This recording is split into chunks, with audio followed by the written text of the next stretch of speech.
오늘 환율 움직임에 대한 궁금증을 말씀하신 분이 있어서 동영상을 올리기로 했었는데요. 그 환율 동영상은 이제 내일이나 모레 제가 새벽에 올려드리고요. 오늘은 이제 중요한 보도들이 있어서 그 내용을 좀 말하고자 합니다.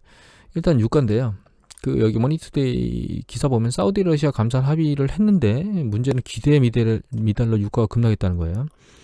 트럼프가 하루에 그 1,500만 배럴 이상 줄일 거라고 얘기를 했는데, 그리고 이를 최대 2천만 배럴 얘기했는데 기대는 1,000만 배럴 정도로 가기 때문에 그 기대치가 떨어져서 유가가 이제 급락했어요. 그래서 여기서 쭉 빠졌는데 데일리로 놓고 보면 이게 28달러 초반대까지 올라갔다가 지금 23달러대로 떨어진 상태입니다. 근데 한 가지 중요한 건요.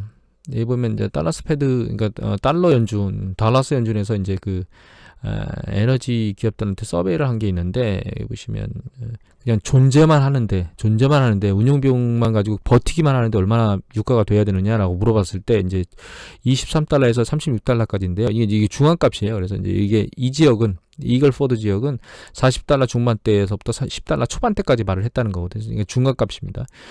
그런데 이제 중간값이라 하더라도 이 윗단에 있는 애들, 23달러 윗단에 있는 애들은 지금 그 가격대 가지고는 버티지를 못하고 붕괴된다는 거죠. 굉장히 심각하다는 겁니다. 존재할 수가 없다는 뜻이죠. 근데 이제 존재를 넘어서 이익까지 내려면 중간값이 46달러부터 시작하거든요.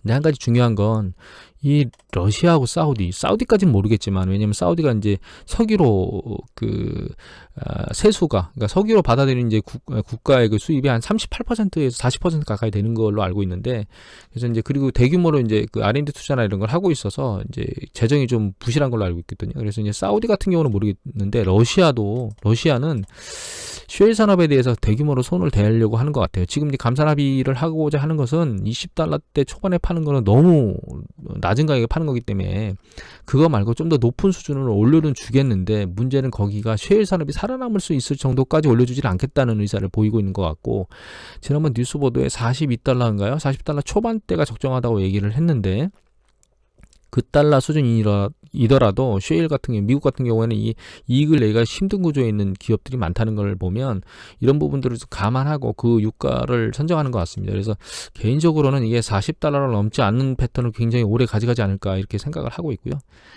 쉐일 산업은 이제 문제가 그 러시아나 이런 쪽에서 협상한다고 해서 해결되지 않는다는 개념을 계속 가지고 계셔야 된다는 겁니다. 그래서 쉐일 산업에 대한 문제점은 앞으로 계속 지속될 거라고 판단을 하셔야 될 것 같고요. 이거는 이제 그 미 연준에서 그 2달러의 파격적 유동성을 지급하겠다라고 이제 연합뉴스에서 보도한 건데, 정크본드하고 지방채 CLO까지 매입을 한다고 얘기 나왔거든요. 근데 여기서 이제 정크본드를 보면 미국이 글로벌 금융위기 때는 그 국채에만 매집했습니다. 근데 최근에 이제 이런 것들을 추가적으로 매집하겠다고 얘기하는 건데, 정크본드는 여기 보면 코로나 사태의 충격으로 기존의 트리플 B 마이너 투자 등급성 바로 아래죠. 이거 있던 거를 이제 더블 B 마이너까지 강등된 것을 사겠다는 거예요. 그러니까 단기적 유동성이 부족해서 투자 등급이 확 떨어진 애들, 그것도 이제 더블 B 마이너까지만 사주겠다 이런 뜻이거든요. 그래서 이제 이 밑에인 싱글 B 플러스 이하에 있는데 투기 등급성 채권 안 사겠다는 뜻인데, 이제 쉐일 산업 같은 경우에는 이 정도 밑단이 아니고 트리플 C단 아니면 그 아랫단으로 떨어지는 패턴이 대부분이기 때문에 결과적으로는 쉐일 산업은 여기에 대한 혜택을 못 보고, 동영상에서 지난번에 말씀드렸던 뭐 유통업이나 아니면 뭐 섬유 관련된 의류 관련된 뭐 이런 것들이 아마 여기 대상에, 여행 뭐 이런 것들이 여기에 들어가지 않을까. 항공업 같은 경우는 여기 이제 대상으로 들어갈 수 있겠죠. 그리고 여기 매입 대상에 놓고 보면 여기 그 오토론 카드론 학자금 대출 중 자산 유동화 증권, 이거 개인들이 주로 쓰는 거 아니겠습니까? 그 다음에 상업용 주택 저당 증권, 그 다음에 대출 채권 담보증권까지 확대하고 했다고 했는데, 이제 이렇게까지 확대했다는 얘기는 결론적으로 뭐냐면 지금 상황이 굉장히 심각하다는 얘기입니다. 현재 상황이 글로벌 금융위기 때부터 훨씬 더 심한 상황으로 움직이고 있다라고 하는 것들을 반증해 주는 거예요, 사실은. 그런데 이제 연준이 말하는 2조 달러라고 하는 게 얼마나 큰지 우리가 느낌이 없잖아요. 그게 어느 정도냐면, 이게 글로벌 금융위기 때 어느 정도 매집했냐면 한 2조 2천억 달러 매집했습니다.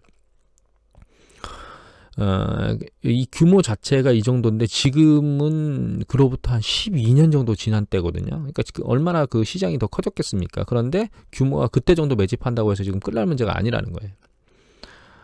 또 한 가지는 연준이 이렇게 한다고 해서 그 어떤 시장 자체가 무조건 안정화되겠느냐? 아닙니다. 이미 말씀드렸지만 셰일 산업 같은 경우에는 셰일 기업들의 그 유가 문제 때문에 이 신용등급 강등이 뭐 W- 정도가 아니고 트리플 C 이하로 떨어지고 있기 때문에 그 문제도 해결이 안 되고요. 또 한 가지는 그 부동산 관련된 담보부증권이나 그 담보채권을 위한 유동화증권들을 매집한다고 그랬는데 그걸로 부동산 문제가 해결되는 게 아니에요. 그래서 여기 보시면은 조선비즈에 보면 미 임대료 납부 거부 확산에 영세 임대인 줄파산의 주택시장이 붕괴할 수도 있다고 얘기가 나오고 있는데 지금 미국의 그 랜드 스트라이크 2020이라고 하는 운동이 벌려진다는데 이거 뭐냐면 임차를 안 내겠다는 겁니다. 그래서 우리가 말하는 건 중소자영업자만 하는 게 아니고요. 여기 치즈 케이크 팩토리라고 하는 미국 내 300매장을 하고 운영하고 있는 애들 임대료 안 내겠다고 얘기했고 우리가 알고 있는 그 웬디즈 있죠? 햄버거 가게. 이게 이제 90일간 임대료를 절반 지급하겠다고 얘기를 했거든요. 그러니까 결과적으로는 미국 시장이 대규모로 임대료를 안 내겠다고 얘기를 하고 있는 거예요. 근데 중요한 거는 미 정부 등 임대료 납부를 위해서 유예하는 조치를 하고 있잖아요. 그리고 여기 보면 이제 뉴욕주 같은 경우에 보면 탕감해달라고 얘기하고 있는데 주의회는 근데 주지사는 면제로 얘기를 하고 있으니까 정치적으로 막 부딪히고 있습니다. 또 한 가지 중요한 거는 이게 전국적으로 늘어나고 있다는 거고요. 또 한 가지는 여기 잘 보시면 임대료 납부 거부 운동이 확산하자 미국 내에 있는 소규모 임대인이 도산 위험의 목소리가 있는데 미국의 임대시장의 10개에서 임대시장에서 1개에서 10개 사이의 부동산을 소유하고 있는 소규모 임대사업자가 차지하는 비중이 절반으로 매우 높답니다. 이제 우리가 앞에서 봤던 그 상업용 부동산의 모기지 증권이나 이런 것들은 대부분 대형 회사에서 발행한 것들을 담보로 할 거예요. 그래서 이제 소형 임대인들을 담보화해서 유동화하지는 않았을 거라고 생각하고 있고 개인적으로 만약에 이걸 담보화해서 유동화해가지고 시장에 풀었다면 그건 굉장히 더 위험할 수도 있어요. 왜냐하면 이게 부실화가 될 수 있기 때문에 이게 부실화된 건 됐다면 그걸 유동화해서 돌릴 때 투자한 기관이나 개인이 부실화된다는 얘기거든요. 이제 그런 패턴들로 일어났던 게 이제 글로벌 금융위기입니다. 2008년도에. 그래서 이제 이들이 굉장히 문제가 있는데 여기 소규모 임대인은 세입자가 집세를 내지 않으면 건물을 지을 때 빌린 은행 대출, 그다음 세금, 건물 혹은 주택관리비, 그다음에 부대 비용을 낼 수가 없게 되고, 그러면 이제 건물 관리나 이제 조경사들의 급여를 못 주게 되고, 이제 2008년 주택시장 붕괴가 재현될 수 있다는 우려까지 나오고 있다는 거예요. 그러니까 이 얘기를 제가 왜 말씀을 드리냐면. 연준에서 뭔가를 돈을 뿌려서 이 채권들을 매집해서 채권 시장을 안정화시킬 수는 있겠지만 그것도 부분적인 거라는 거예요. 예를 들면 셰일 산업 같은 경우는 아예 될 수가 없고 등급 아래로 지원 등급 아래로 떨어지니까. 그다음에 그 상업부동산 같은 경우에도 영세 임대인들 같은 경우에는 이 영역에 들어가지도 않을 뿐만 아니라 또 이 임대료를 일부 보증해 준다고 해서 예를 들면 한 달, 2달 보증해 준다고 해서 계속적으로 영업이 안 되는 과거처럼 영업 패턴이 돌아가지 못하는 상황에서 과거만큼의 임대료를 못 내게 될 거거든요. 결과적으로. 그러면 이제 영세 임대인들이 이제 파산할 수 있는 세금이나 그 원리금 이런 것들을 못 내니까 문제가 발생할 수 있을 거기 때문에 단순히 연준에서 이렇게 얘기를 하는 게 미국 시장이 해결된 거 아니야? 해결될 거야 라고 생각하시면 안 돼요. 이 얘기 왜 드리냐면 제롬 파월이 코로나 바이러스 사태가 해결되면 V자 반등을 한다 그랬거든요. 여러분들 잘 기억하시죠? 버냉키 전 의장이 V자 반등 한다 그랬다가 단순간에 손바닥을 뒤집었잖아요. 제롬 파월 의장은 현 연준 의장이기 때문에 립서비스를 한다고 생각을 하셔야 됩니다. 그러니까 저분도 V자 반등이 아닐 거라고 생각하지만 V자 반등이라고 무조건 얘기해야 돼요. 왜? 연준 의장이니까. 근데 이런 사태가 지금 이 부분 이외에 심각한 사태가 중국 기업이 막 파산 도미노인데 이미 미중 무역 전쟁으로 한참 힘들고 있었는데 신종 코로나 바이러스가 생겼더니 막 1분기만 46만 개가 넘는 기업이 문을 닫았다는 거예요. 또 한 가지는 이제 그 1분기에 320만 개로 창업이 늘어나는데 문제는 이게 전년 대비 29% 줄은 거예요. 그러니까 창업을 안 한다는 거죠. 문은 닫고 있고 창업의 비중은 줄어들고 있다는 얘기는 경기가 계속 위축된다는 뜻입니다. 근데 이게 또 중국의 문제, 지금 문제가 중국만 터지는 게 아니고 유럽하고 미국에서 의류가 안 팔리니까 동남아에서 이제 OEM 생산이나 ODM 생산을 해서 받아내는데 여기에 이제 그 주문량을 줄이거나 없애거나 이제 유예시키는 거죠. 그러면서 동남아 시장이 붕괴되고 있으니까 그러니까 글로벌 시장이 전체로 탕탕탕탕 붕괴되고 있다는 뜻입니다. 그런데 글로벌 경제가 성장하려면 결과적으로 전체가 돌아야 되는데 지금 한쪽이 멈추면서 사방으로 도미노로 쓰러지고 있다는 겁니다. 또 하나 중요한 건 미국 시장에 녹록치 않은 게 여기 보시면 뭐 매장 직원 3,754명 해고 여기 보면 이제 닛산이 미국에서 10,000명, 그다음에 영국에서 6,000명, 스페인에서 3,000명 해고 여기 보시면 이거 보세요. 스타벅스 1분기 반토 막 미유통업에서 100만 명 해고 이렇게 나왔죠. 계속 해고가 진행되고 있고 그게 실제로 눈으로 보이고 있죠. 이 신규 실업수당 청구 건수가 지지난주에 380만 건, 300만 건, 380만 건, 360만 건인가 나왔는데 그 뒤에 이게 600만 건 넘었죠. 또 600만 건 넘었어요. 이게 대충 계산하면 3주 만에 한 1,800만이 지금 실업이 빠진 상태입니다.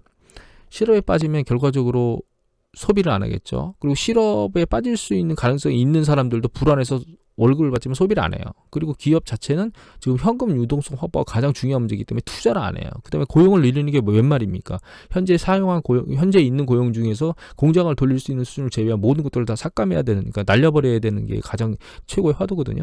경제가 돌려면 기업이 투자하고 고용하며 가게가 소비를 해줘야 되는데 그 패턴이 완전히 붕괴된 상태입니다. 그래서 제롬 파월이 말하는 V자 반등은 코로나 바이러스가 해결된다고 해서 단기간에 해소될 수가 없는 문제에다가 이미 지난번 동영상에서 봤지만 코로나 바이러스는 계절성으로 다음번에 겨울에 다시 2차 발병을 할 수도 있다라고 하는 얘기들, 그 다음에 백신이 발명되는데 최소한 1년 반, 내년 여름까지는 간다는 이런 걸 종합해보면 제롬 파월이 말하는 V자 반등은 절대로 있을 수가 없습니다, 올해. 그래서 이 부분을 잘 감안하시고 대응을 하셔야 될 것 같고요. 단기적으로 이제 일정 수준 주식시장에 많이 밀려 올라왔어요, 사실. 그래서 이제 조금씩 주식시장이 아랫방향으로 꺾을 수 있는 가능성이 상당히 높아지고 있다고 생각을 하셔야 되고요. 그 입장에서 이제 주식 포지션을 밑에서 사신 게 있다면 조금씩 줄여나가는 어떤 그런 부분들을 좀 고민해 보셔야 될 것 같고, 마지막으로 이제 금 가격에 대해서 말씀을 드리고 싶은데, 금이 이제 빵 치고 올라왔어요. 치고 올라가지고 이제 전고점을 돌파하려고 이제 상황을 보이고 있거든요. 1,200달러에 사신 분도 굉장히 잘 사셨고 지금 이제 굉장히 휘파람을 불고 계실 겁니다. 그리고 제가 이제 웬만하면 매도를 치라고 말씀을 드렸는데 여기서 이제 매도 칠까 말까 고민하실 수 있어요. 근데 이제 매도를 치라고 권고드리고 싶은 게, 이 추세적으로 밀고 올라갈 요건이 제가 이제 상세히 말씀을 안 드렸지만 지금 형성되어 있지 않은 상태고, 주식시장이 밑으로 확 밀려 내려가면 금에 대한 매력도가 아니고 많이 상대적으로 빠져있는 주식에 대한 매력도가 커질 거기 때문에 그거를 대비하기 위해서 금에 대한 포지션은 완전히 줄이거나 점진적으로 줄이는 작업을 계속 하셔야 됩니다. 자, 오늘은 이것으로 마치도록 하겠습니다. 감사합니다.